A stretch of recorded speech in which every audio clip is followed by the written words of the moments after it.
ఈ నెల 22వ తమిళనాడులో జరిగినటువంటి విగ్రహ దాడికి నిరసనగా ఈ రోజు మంచిర్యాలలో అందరూ హిందూ బద్దలు కావచ్చు, ముస్లింలు కావచ్చు, మరి కాంగ్రెస్ టీఆర్ఎస్ రాజకీయ మరి భేదం లేకుండా ఈ రోజు పెద్ద ఎత్తున ర్యాలీ నిర్వహించడం జరుగుతోంది. ఈ ర్యాలీకి సహకరించినటువంటి ప్రతి ఒక్కరికి ధన్యవాదాలు తెలియజేసుకుంటూ ఈ రోజు మనకి భారతదేశానికి ఎలాంటి కష్టం వచ్చినా ఉగ్రవాద జరిగినా కూడా మనందరం ఒక్కటే అని చెప్పేసి నిరూపించుకోవాల్సిన అవసరం ఉంది. కాబట్టి ఈ ర్యాలీ నిర్వహణ జరుగుతోంది. ఈ రోజు మన మంచిర్యాలలో మరి మతాలకు కావచ్చు, కులాలకు కావచ్చు, మరి ప్రాంతాలకు కావచ్చు, రాజకీయ సంబంధం లేకుండా మరి పెద్ద ఎత్తున ర్యాలీ నిర్వహించడం చాలా సంతోషంగా ఉంది.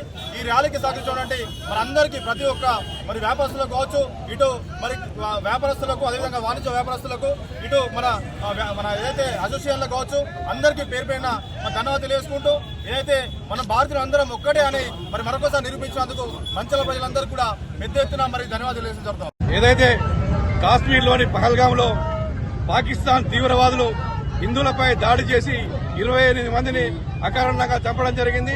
దానిని నిరసిస్తూ ఈరోజు మంచిర్యాలలో అన్ని రాజకీయ పార్టీలు, అన్ని కుల సంఘాలు అందరూ కూడా కలిసి ఈరోజు ఏకదాటిగా బంద్ పెడదామని చెప్పి నిర్ణయించుకోవడం జరిగింది. స్వచ్ఛందంగా కూడా అన్ని రాజకీయ పార్టీలు, అన్ని కుల సంఘాలు, అన్ని మతమైన సంఘాలు అందరూ కూడా వచ్చి ఈరోజు బంద్లో పాల్గొనడం జరుగుతుంది. పాకిస్తాన్ నాయకులారా, ముఖ్యంగా ఖబర్దార్, పాకిస్తాన్ తీవ్రవాదుల ఖబర్దార్. మీరు భారతదేశం యొక్క మీరు ఉనికిని మీరు దెబ్బ కొట్టడానికి, ఇక్కడ ఉన్న మత సమస్యను దెబ్బ కొట్టడానికి మీరు అనేక కుట్రలు చేస్తున్నారు. మీతోటి ఏమీ కాదు. పాకిస్తాన్ తీవ్రవాదులకు మేము హెచ్చరిస్తున్నాం. నీవు నికాసైన భారతీయుడి కాని కోటి కూడా నీ దేశం సరిపోదు. జాగ్రత్త. ఇట్లాంటి దాడులు ఇట్లా ఇంకొకసారి పునరుద్ధమైతే భారతదేశం మొత్తం ఏకమై మిమ్మల్ని తరిమి కొట్టది. ఈ ప్రపంచ పటంలో పాకిస్తాన్ అనేది లేకుండా చేస్తాం.